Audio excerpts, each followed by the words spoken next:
रामीन का डैड उसकी मामा से कहता है हम रामीन को 2 दिन तक अमेरिका ले जाएंगे। तभी उसकी तबीयत बहुत ज़्यादा ख़राब होने लग जाती है। रामीन की डेथ हो जाती है। अज़रा अस्मा को बातें सुनाती है कि तुम भूल के मैंने तुम्हारा कितना साथ दिया था, अब तुम उस 2 दिन की आई लड़की का साथ दे रही हो, तुम उसे मेरे खिलाफ भड़का रही थी। अस्मा कहती है भाभी मैं ऐसे समझा रही थी। की सास कहती है फ़रत को बुलाओ, तो वो कहती है वो सो रही है।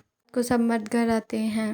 माल की अम्मी कहती है तुम्हारे अब्बू अब तक नहीं आए, तो वो कहते हैं ईशा की बात पता है तो है, वो दोस्तों से बातें करने लग जाते हैं। आसिफ कहता है क्या बात है, फ़रत मुझसे सीधे मुंह बात नहीं कर रही, तो अस्मा बताती है कि उसकी और भाभी अज़रा की मुँहमारी हो गई है। फ़रत के लिए खाना लेकर जाता है और उसे मना रहा होता है कि तभी अज़रा आती है और उसके सामने से प्लेट उठाकर ले जाती है। अज़रा कहती है इसने कहा था कि मेरे हाथ का खाना नहीं खाएगी, अस्मा बताओ। अस्मा कहती है अगर उसने गुस्से में कह भी दिया था तो आप इस बात को क्यों बढ़ा रही हैं। आसिफ कहता है ये क्या तरीका है कि आगे से खाना उठा लो। कि आपस में काफ़ी ज़्यादा बहस होती है तो बेबी बाजी कहती है सब अपने कमरे में जाओ। फरहत वासिफ को कहती है अगर तुम मेरे लिए स्टैंड नहीं ले सकते तो मुझसे शादी क्यों की, मेरी ज़िंदगी बर्बाद कर दी है तुमने। फिर अस्मा को कहता है इन सब से तुम दूर हो, तुम्हें कोई ज़रूरत नहीं है सबके दरमियान आने की। अस्मा की सास कहती है तुमने मुझे दोपहर क्यों कहा कि वो सो रही है, मैं तभी ये बात ख़त्म कर देती। समन को बताता है कि भाभी अज़रा जैसे बात करती हैं फरहत भी उन्हीं की ज़बान में उन्हें जवाब दे देती है। अस्मा भाभी का तो किसी से कोई लेन देन है ही नहीं, फिर भी सब उनकी बातें सुनाते हैं, मुझे बहुत दुख होता है। आसिफ की अम्मी वासिफ और जमाल को बुलाती है और कहती है ये लड़ाई झगड़ा अब यहीं पर ख़त्म कर दो। वासिफ कहता है अज़रा भाभी बहुत बदतमीज़ी करती हैं। जमाल कहता है तुमने भी तो की है उनके साथ बदतमीज़ी।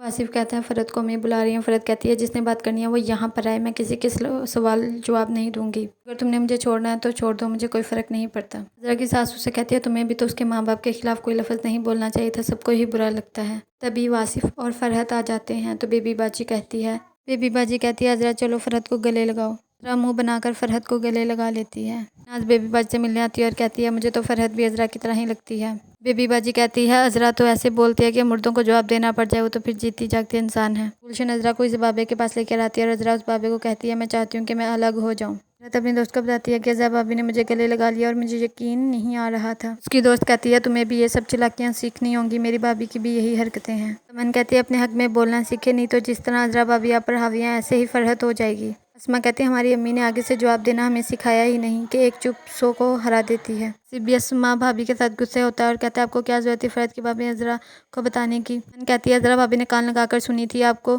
शर्म आनी चाहिए ये सोचते हुए कि अस्मा भाभी ऐसी हरकत कर सकती हैं। मन कहती हैं भाभी अपने लिए बोलना सीखें, नहीं तो ये सब लोग आपको फुटबॉल बना देंगे।